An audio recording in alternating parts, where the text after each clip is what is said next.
রকম ঘি মাওয়া ছানা ছাড়াই একেবারে চিনির শিরা রেডি করা ঝামেলা ছাড়াই মুখরোচক মিষ্টি কিভাবে তৈরি করবেন খুব সহজে আর কয়েকটা উপকরণ দিয়ে। নমস্কার বন্ধুরা, কাজল ভিলেজ কিচেনে সকলকে স্বাগত জানাই। রোজকার মতো আজও রান্নাঘরে চলে এলাম। আজকে প্রথম থেকে লাস্ট পর্যন্ত ভিডিওটি দেখতে থাকুন, দারুণ চমক আছে।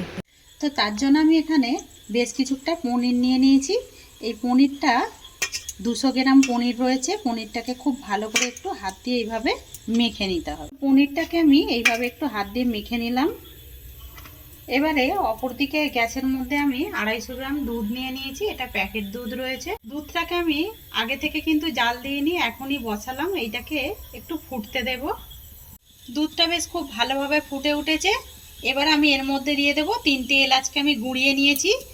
এই এলাচটা দিয়ে দেবো এর মধ্যে, দিয়ে একটুখানি মিশিয়ে নেব। এতে করে কিন্তু মিষ্টির মানে একটা স্বাদটা খুব দারুণ হবে, দোকানের মতোই হবে। দোকানের থেকে কিন্তু কোনো অংশে কম হবে না।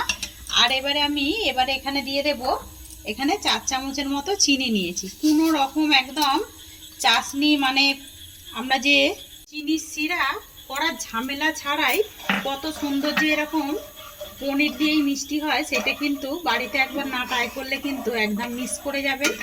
চিনিটাকে দিয়েও আমি এইভাবে একটু মিশিয়ে নেব।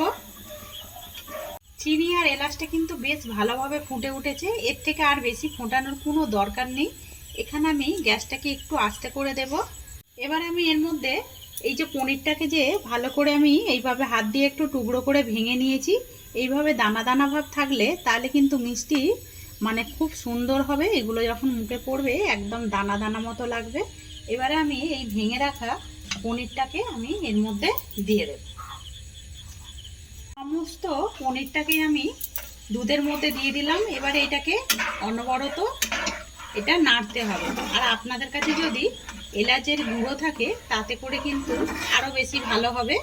আর এলাচটা আমার ভালোভাবে গুঁড়ো হয়নি, ওই জন্য দানা দানা মতো রয়েছে। এভাবে কিন্তু খুব ভালো করে দুধের সঙ্গে পনিরটাকে মিশিয়ে নিতে হবে। আর এই সময় ওই জন্যই গ্যাসটাকে আস্তে রাখলাম। এবার আমি এই মিষ্টিগুলো পুরো দোকানের স্বাদের মতো যাতে হয়, তাতে করে এর মধ্যে দিয়ে দেবো আমি 10 টাকার গুঁড়ো দুধের প্যাকেটটাকে আমি কেটে রেখেছি, এখানে আমি দিয়ে দেব। তো এখানে 3 চামচ দিয়ে দেব গুঁড়ো দুধ। তো 10 টাকা যে দুধের প্যাকেটগুলো হয় ওইটা কিন্তু 1 প্যাকেট দিলেই এখানে হয়ে যাবে। এবারে দুধটাকে দিয়েও খুব ভালো করে মিশিয়ে নেব। আর এইটা নাড়তে নাড়তে কতটা দেখুন একদম দুধটা কিন্তু বেশ মরে এসেছে। এইরকমই নাড়তে নাড়তে আর এটার কালারটা কতটা চেঞ্জ হয়ে যাচ্ছে। এর মধ্যে কোনো রকম ঘি মাওয়া ছাড়াই যে এত সুন্দর, মানে ছানা ছাড়াও যে এত সুন্দর মিষ্টি আমরা খুব সহজে বাড়িতে তৈরি করে নিতে পারি। আর আমাদের সামনেই রয়েছে যেহেতু রাখি বন্ধন, আমরা কিন্তু ভাইদেরকে এইভাবে আমরা মিষ্টি নিজের হাতেই কোনো রকম ঝামেলা ছাড়াই তৈরি করে দিতে পারি। আর এইটাকে এইভাবে নাড়তে নাড়তে একেবারে এটা কড়া থেকে ছেড়ে আসবে। আর এটা নাড়তে নাড়তে কতটা শুকিয়ে এসেছে সেটা কিন্তু দেখতেই পাচ্ছেন। আর এই সাইডে যেগুলো লেগেছিল ওইগুলোকেও আমি এর মধ্যে ছাড়িয়ে দিলাম। এইভাবে নাড়তে নাড়তে দেখবেন একদম পাক এসে যাবে একটা, ঠিক যেরকম আমরা দোকানের মিষ্টি তৈরি করি সেইভাবে। এটা কিন্তু এখনও আর একটু হবে। এটা এখনও 2 মিনিট মতো নাড়াচাড়া করলে একেবারে এটা পুরটা রেডি হয়ে যাবে। 2 মিনিট মতো নাড়াচাড়া করে নিলাম। একেবারে কড়া থেকে দেখুন ছেড়ে এসেছে, কড়ার গায়ে আর একেবারে লেগে যাচ্ছে না। খুব সুন্দর কিন্তু পুরটা রেডি হয়েছে আর দারুণ সুন্দর একটা গন্ধও ছেড়েছে। এই ফাঁকে আমি গ্যাসটাকে অফ করে দেব, দিয়ে আর এই পুরটাকে একটা থালার মধ্যে ঢেলে দেব। এইটাকে আমি একটু ঠান্ডা করে নেব যাতে করে আমি এর মধ্যে হাত দিতে পারি। এখন যেহেতু প্রচণ্ড গরম, বেশ খুব ভালোভাবে ঠান্ডা করে নিয়েছি। এবার আমি একটু হাত দিয়ে মেখে নেব। মেখে নিলে পরে তাহলে কিন্তু মিষ্টিগুলো গড়তে সুবিধা হবে। একটু এইভাবে হাত দিয়ে মেখে নেব। মিষ্টিটাকে খুব ভালো করে মেখে হাতটাকে খালি ধুয়ে পরিষ্কার করে নিয়েছি। এবারে মিষ্টিগুলোকে গড়ে নেবার পালা। তো আমি এরকম সাইজের গড়ে নিচ্ছি, তোমরা চাইলে যে যেরকম মাপের যে যেরকম শেপের গড়ে নিতে পারো। একটু হাত দিয়ে গোল করে দেব। আর এই দেখো মিষ্টিগুলো দেখতে কতটা সুন্দর লাগছে।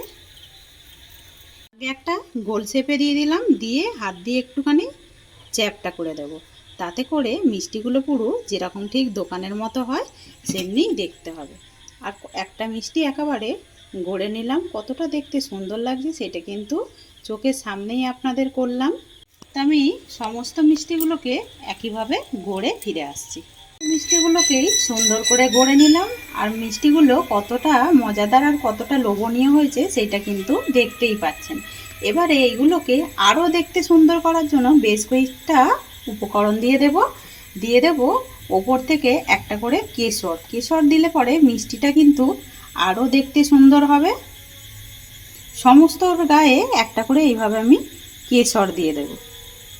একটা করে দেখতে সুন্দরের জন্য কেশর দিয়ে দিলাম। আপনাদের হাতের সামনে থাকলে তবেই দেবেন, না হলে কিন্তু দেবার দরকার নেই।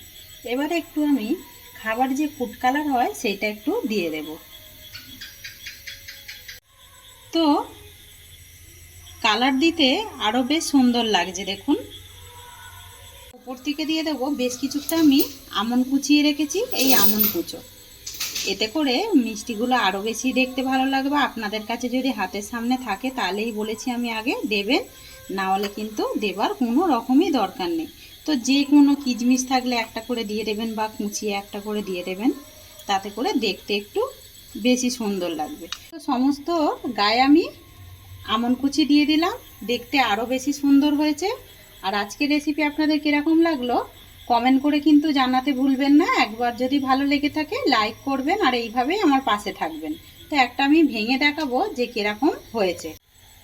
আমি এবারে একটা বলছি যে ভেঙে দেখাচ্ছি কতটা মিষ্টিগুলো দানাদার হয়েছে আর কতটা সুন্দর হয়েছে সেটা কিন্তু দেখতেই পাচ্ছেন।